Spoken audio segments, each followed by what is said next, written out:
Are you here to help find the baby saurians? And I'm Toba. You must be the helpers that we've been waiting for. It's nice to meet you too, but we're just passing through. Oh, but Uncle Sonka said he was gonna send some of his friends over to help us. You sure he didn't mean you? Yeah, sorry. Whatever this is about, it sounds like you've got the wrong end of the stick. Wrong end of the stick?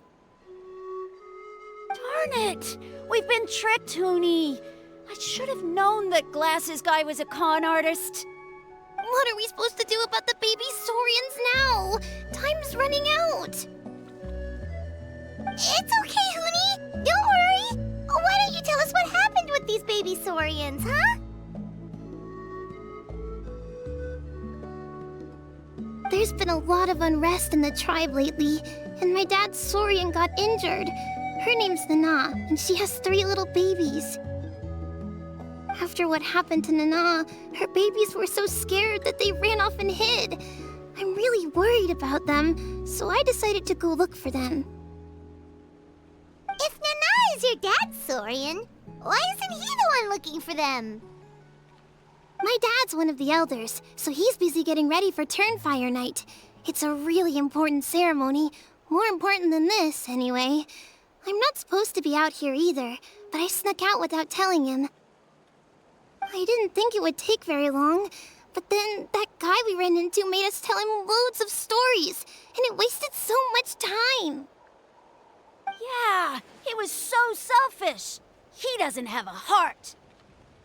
It's all right. Don't let him get to you. We're here now and we'll help you because we care a lot, don't we, Traveler? They should be. I already managed to find their tracks, and it seems like they're hiding on the cliff. Really? Wow! Thank you so much, Miss Traveler and Miss Paimon. Awesome. You gotta be careful out on the cliffs, though. They're really steep. Even grown-ups have trouble climbing them.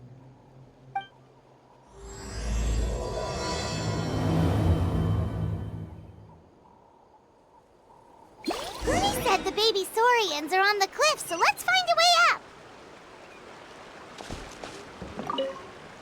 Good luck, and stay safe. We'll wait right here.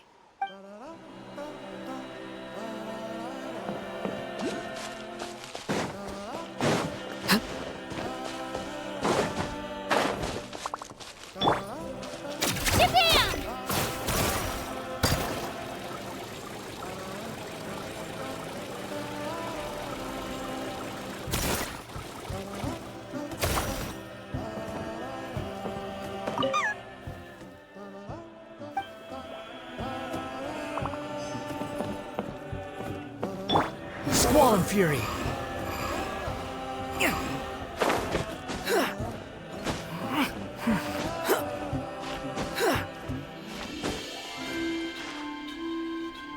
The wind rises.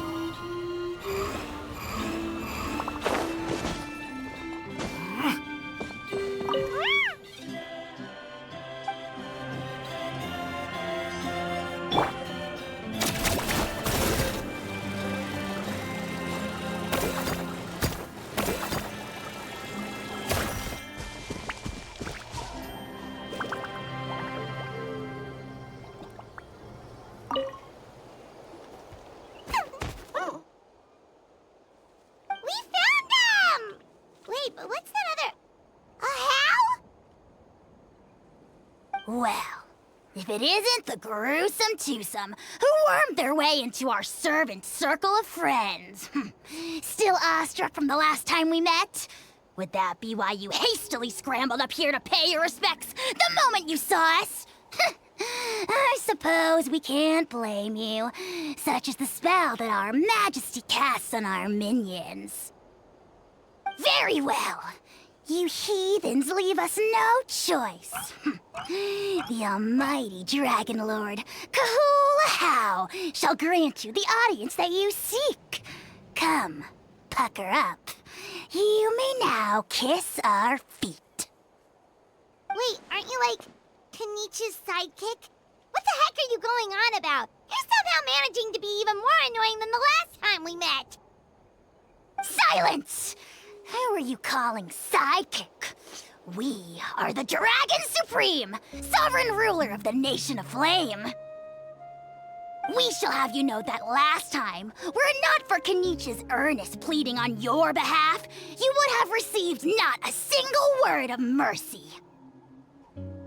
Oh, come on. You talk big, but Kinich clearly has you under lock and key. That's great, Sovereign, to you! You dare invite the wrath of the almighty Dragon Lord, Ajaw! You will burn in turn fire for 1,000 years for your blasphemy! If you must know, our humble servant begged us to investigate an abyss incident near Huitztlan, and we chose to grant his request. Abyss incident? See this little lizard? Its mother, a medium-sized lizard, came under the influence of abyssal power. In her confusion, she attacked my servant's tribe, then assailed her own offspring. Yikes. So how is she doing now? She was but a lowly bug fighting against the power of the abyss. Naturally, she has departed for the Night Kingdom. Such a fragile creature. Apparently, she ended her struggle by leaping from a cliff. Leaping from a cliff? My dear anemic flying ant, as addled with questions as your head may be, please keep them to yourself and wipe that absurd expression off your face. We are the almighty Dragon Lord Ajaw, not a wish-granting fountain. Anemic flying ant! You! Just you wait. Two can play at the ugly nickname game. We sense a faint abyssal energy. An evil sorcerer must be lurking nearby, but they are well hidden. If you encounter any suspicious outlanders, be sure to give them a robust interrogation. Suspicious outlanders? Wait, are you mocking us? Ha! How dare you cast aspersions on your ruler, heathen! You're just lucky that our servant has such vile taste in friends! Otherwise, we would beat you black and blue, and then purple, then black again! If you're not here to kiss my feet, then get out of my sight. Do not impede the work of the almighty Dragon Lord, Ajaw! Potty mouth on that guy! Paimon is furious! Still, good to know about the abyss threat, huh? Wasn't expecting that. Let's not get sidetracked.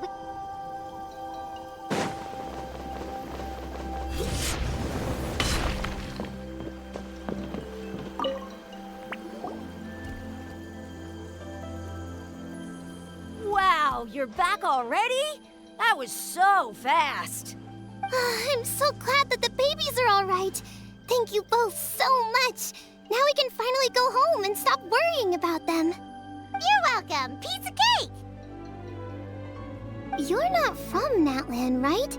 Because your clothes look different than ours. Oh. Hey, you must be tired after all that climbing. You should come take a rest at my house. Yeah, please come. I promise you'll get a big Scions of the Canopy welcome. We love having guests, and you're really nice people. Not like Glasses Guy. By the sound of it, Glasses Guy wasn't from Natlan either, right? Uh-huh. Well, his clothes sure weren't. You know what? Now that I think about it, there was something really fishy about him. Really? Maybe he was the suspicious outlander that Ajaw mentioned. Sure, if you're interested.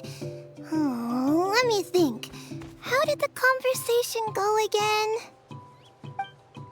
Oh, please, mister. I've told you so many stories already. When are you gonna help me find the baby Saurians? Just one more story. One more, I swear. Why don't you tell me more about that ball of fire? I heard that there was a huge transparent ball of fire that used to burn 500 years ago, 1,000 years ago, maybe even further back than that. Oh, you mean Turnfire. That's where the ancient name Malipo comes from. Oh, wow. So it was the origin of an ancient name. That's impressive. Uh-huh. There's a story behind every ancient name. The legend goes that the Turnfire first appeared in the era of the Grand Alliance. It was used by the tyrant Huitztlan to rule over Natlan and oppress anyone who opposed him. Turnfire is different from normal fire. If you get set on fire with it, you'll feel horrible burning pain from behind you, but you won't die from it right away. And whatever you do, you mustn't turn back to look at it. Why? What happens if you turn back? As soon as you turn around, poof! You get burned to a crisp. Well, good golly gee. I mean, it's one thing to singe someone's clothes, but burning people alive? That is a big no-no in my book. Right? How nasty is it to burn someone from behind and not even let them turn around to look? Huitztlan really was an evil tyrant. Yes, shocking behavior. Now, let me guess. Eventually, a valiant hero came to save the day? That's usually how these stories go. Good guess, Uncle Glasses. Seems like you really know your stuff. The hero was called Yupanqui. He's the ancestor of our tribe. Yupanqui was friends with Huitztlan the tyrant, and also Shibalanke, the first Pyro Archon. He was working as an ordnance officer for the Grand Alliance at the time. He didn't like how Huitztlan was such a cruel tyrant, so he stole the Turnfire and threw it at the Huitztlan's army. The soldiers couldn't defend against it, and they all got turned to ash. And that's how our ancestors set our people free. But just as he was about to leave the city, he thought he heard Huitztlan calling out to him from behind. It caught him off guard, and he turned around to look. But Huitztlan wasn't there. All he saw was a city burned black, an army in ruins, and giant flames reaching up into the sky. A split second later, the flames he saw burst out from inside his eyes and swallowed him up. All it took was a single glance. As soon as he looked back, he was burned to a crisp. The question is, was this the price he paid for stealing the Turnfire, or the price of turning back? Nobody knows the answer. But the fire that consumed Yupanqui burned more fiercely than any other. It burned for 100 days until it burned a hole right through the ley lines. And then, the flame dropped into the deathly dark Night Kingdom, where it still burns to this day. The grown-ups say that it lights up the path that leads to the next life. But for the dead to be reborn, they have to accept the flames and be purified by the fire first. It's like a final look back at your life, where you have to answer for everything you did. Anyway, that's the story of Yupanqui's Turnfire. Ah, a fine parable indeed. So, is it true? Is it really possible to find this fire in the Night Kingdom? I don't know. I think it's just a story. Either way, I assume this name has been passed down in your tribe ever since? Sure has. It went to Burkina, the hero that we celebrate on Turnfire Night. But that was 500 years ago. Yeah, and now it belongs to Kinich. So we often call him Malipo Kinich. Kinich, huh? All right, Uncle Glasses, that's enough stories. Now, can you please go find the baby saurians for us like you promised? I would, but doesn't the legend of the Turnfire teach us not to look back? Let's not go dredging up the past. Tell me more about this Kinich guy. One more story, I swear. Starting now. No? Careful, Toba. You look dangerously close to cursing me out right now. Tut tut! We can't have that. Cursing is for grown-ups only. Uncle, you'd better not be trying to trick us, or the Turnfire will get you when you die. How would it get me if I'm outside of Natlan? Uncle Glasses isn't from here, you know. Unlike you. Huh? Wait, is that?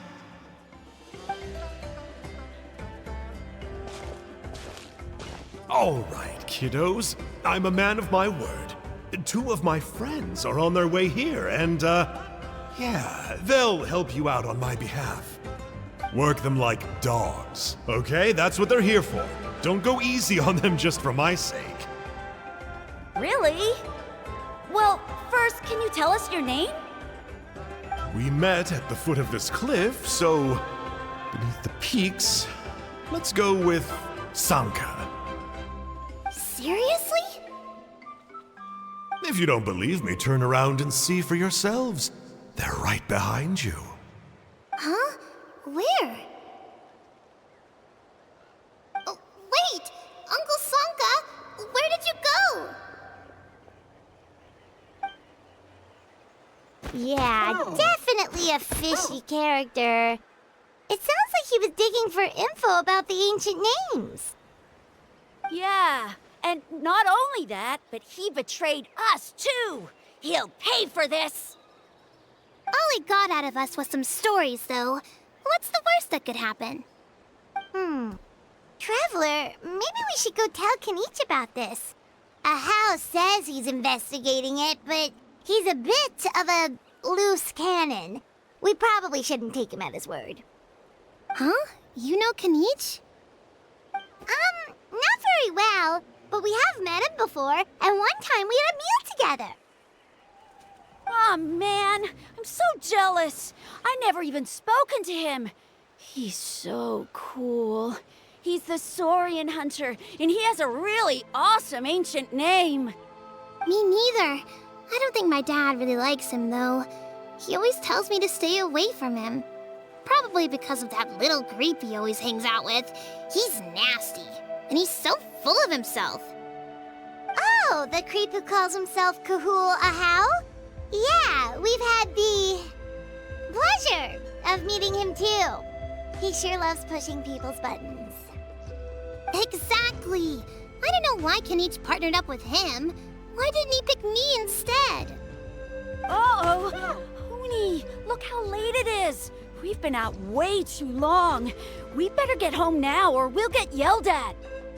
Oh, yikes. You're right. Okay, well, this path here leads to our settlement. If you decide to visit, remember to come to my house. If there's anything you need, my dad can help get it for you. Hope to see you soon. We gotta run. Bye for now.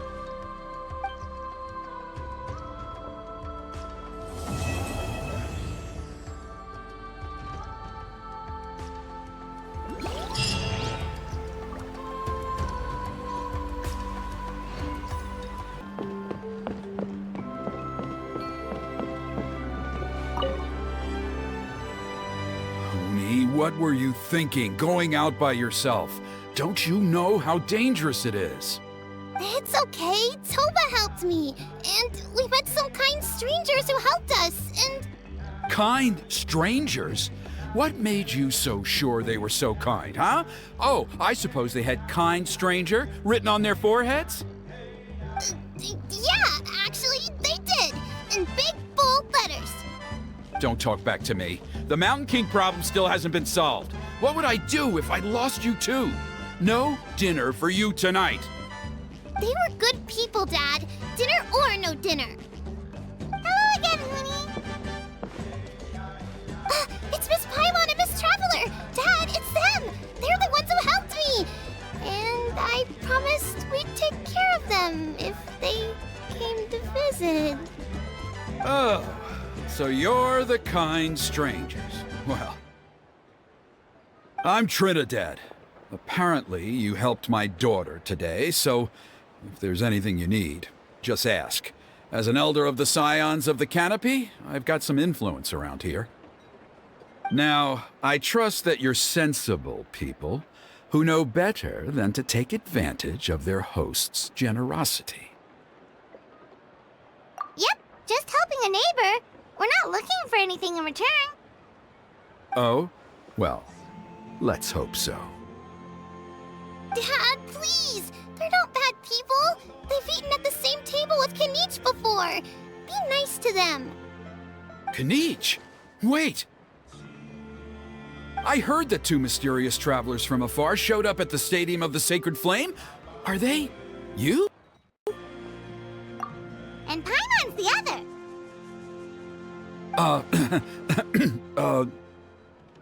I do apologize. A lot's been going on in our tribe lately, and I suppose the pressure must be getting to me. I can't believe I was so rude to you. I feel ashamed. We got off on the wrong foot. Can we, start over? Oh, now we're talking. Seriously, though, don't worry about it. Already forgotten. We're just happy to see Huni got home safe and sound. Oh, you just arrived, I take it, and it would be my honor to give you a hero's welcome tonight. Careful now. That's quite an about face. We've heard that kind of thing can lead to spontaneous combustion around these parts.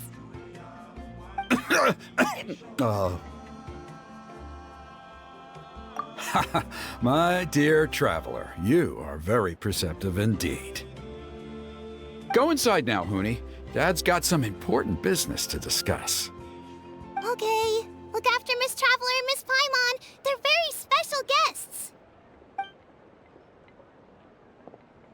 Well, we'll hear you out, but we can't make any promises that we'll be able to help.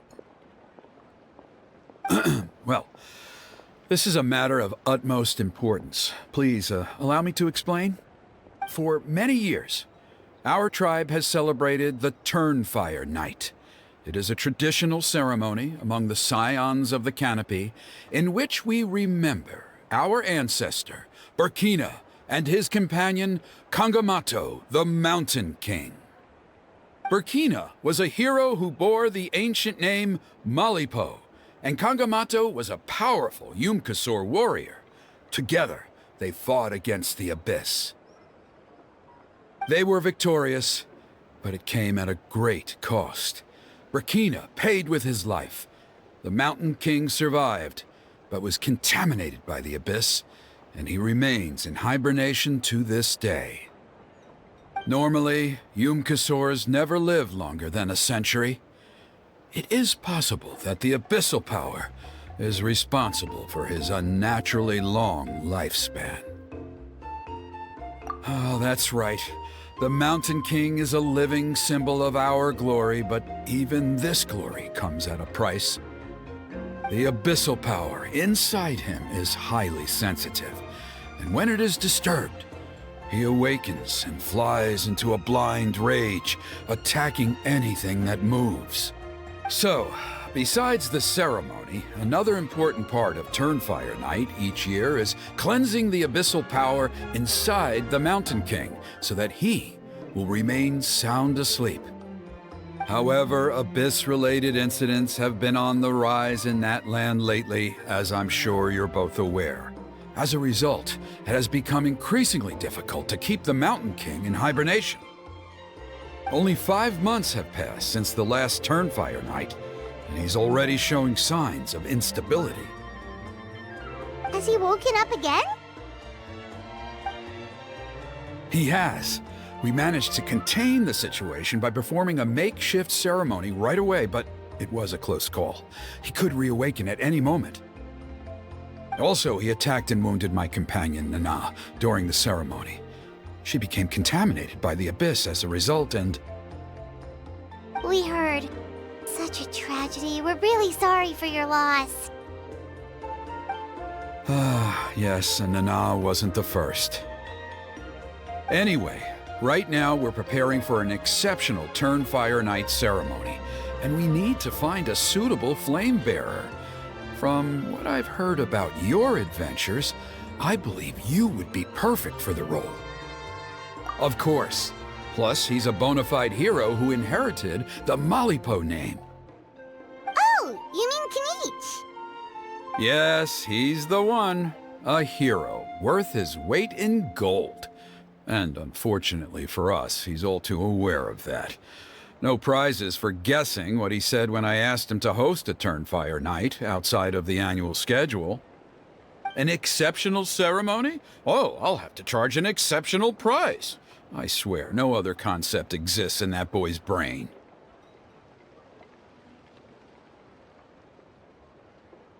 I'm not the one to usually talk about people behind their backs, but I'm convinced the Wayab got hit on the head and took a wrong turn the day it chose to give that ancient name to him. I mean, have you ever heard of a hero whose mantra is, "What's your asking price?"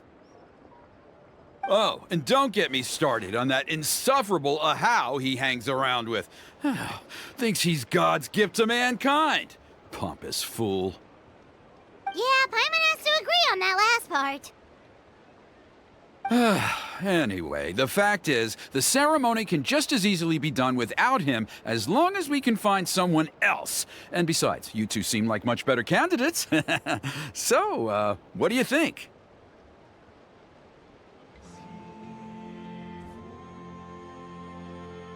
Well, there's only a few days left before the ceremony. We can't afford to waste what little time we have on negotiating with him. No, I much prefer if you would consider taking his place. Wonderful! I can't thank you enough. Huni was right about you. You have kindness in your hearts. Come with me to the other side of the mountain. I'll bring you up to speed on each step of the ceremony. As experienced warriors, I'm sure you'll pick it up in no time.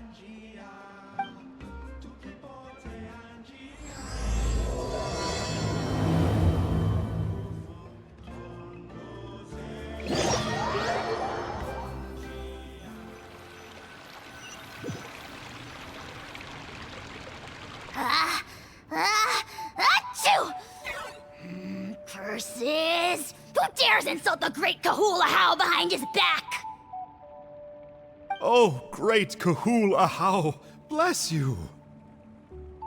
Shut your filthy mouth, worm of the abyss! Your putrid words defile the air we breathe. You make the almighty Dragon Lord, Ajaw, sick to the stomach! Speaking as a member of the Abyss Order, that's music to my ears. Exactly the kind of reaction we're going for. But on a personal level, I gotta say, it's pretty hurtful. Ugh, never have we heard such brazen blustering from someone who is inches from death! Up yours, Four Eyes! We spit in your face! Pfft. Okay, well, that I am at a loss to explain. How do I manage to stay so chirpy and cheerful? I can only guess it's some kind of powerful magic. But I digress.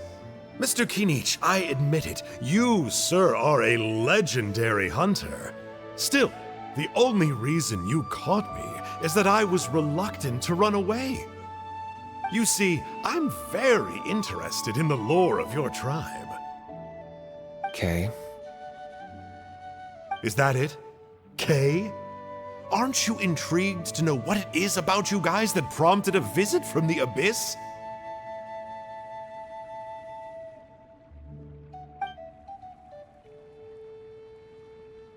It's the extreme sports! The other day, I narrowly avoided getting hit by a very brave soul who just leaped off a cliff. I think you call it bungee jumping? Anyway, I was very impressed. That is what I call embracing the spirit of adventure. Look, I even did a painting inspired by the bravery and freedom of the scions of the canopy. You scum-sucking swine! Ugh, I swear, if you go bungee jumping, it'll be without a rope! Head first off the tallest cliff, with a band of hunters on your tail, and nowhere left to run, and a bottomless cesspit waiting for you on the ground. You say that, but I get the sense that Mr. Kinich isn't planning to take my life right now. On top of that, I'm tired of spying on you from afar. So why don't we just negotiate a comfortable operating distance that works for both of us? I've heard that the most important thing in human relationships is to respect each other's boundaries. What do you say, Mr. Kinich? Or you could tell me what it is you're really after. What? And then I'll name my price.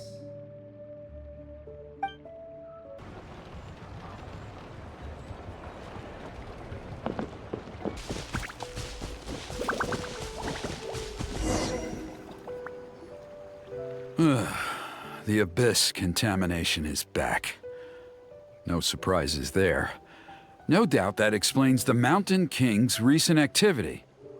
See those torches over there? Those are the Sacred Flame offshoots that we requested from the Stadium of the Sacred Flame. They contain the power of the Pyro Archon. Are you saying that the Sacred Flame and the Turnfire are the same thing?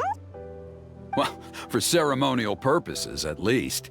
Sending someone to the Night Kingdom to retrieve the legendary Turnfire isn't exactly an option. More to the point, though, the Sacred Flame is able to burn away abyssal filth, so that's why we use it in the ceremony. Gotcha! So basically, we just need to clean up the filth with the Sacred Flame. Well, that's one part of it, yes, but the complete ceremony is a bit more complicated than that. First, the flame bearer must collect a kindling of the sacred flame from the starting point, then use a grappling hook to fly up into the sky and light each of the sacred flame pillars. Then, they must go down into the canyon, all the way into the cave where the Mountain King slumbers, lighting braziers and the final altar along the way. The most skilled flame bearers can accomplish all of this without touching the ground once. As much as I hate to admit it, Kinich is capable of this. Wow! He can do all that flying without ever falling to the ground? Well, of course Paimon can. It'd be much harder for you guys. Well, don't worry. It's not a requirement of the ceremony. You're allowed to touch the ground. The only thing you're not allowed to do is turn back. The flame bearer must always keep moving forward. You can't skip a pillar, then come back to it after lighting the next one. To do so would be to disrespect our ancestors. So, what actually happens if you do turn back? Surely the fires don't just go out. If you're not careful, you might get burned. What about today then? Does the same rule apply? Oh no, don't worry. Today is just a practice. The order doesn't matter.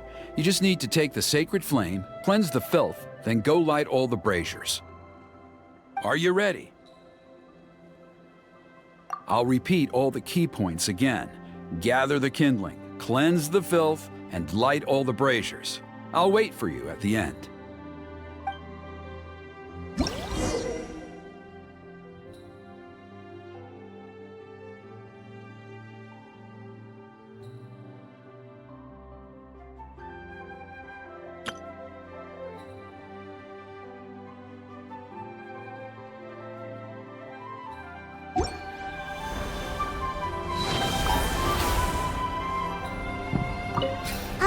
Let's use this kindling to complete our mission.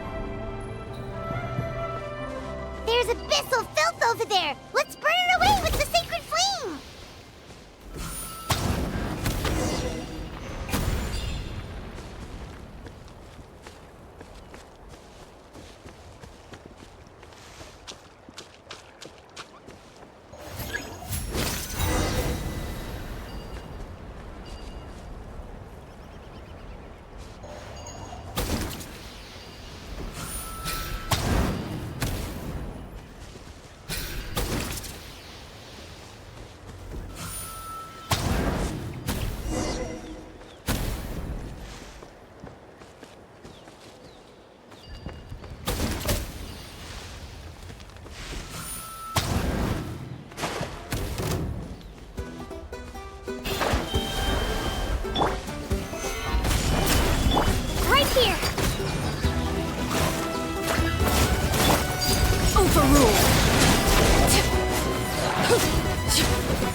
I knew I was right about you. You have outperformed all of the other previous candidates.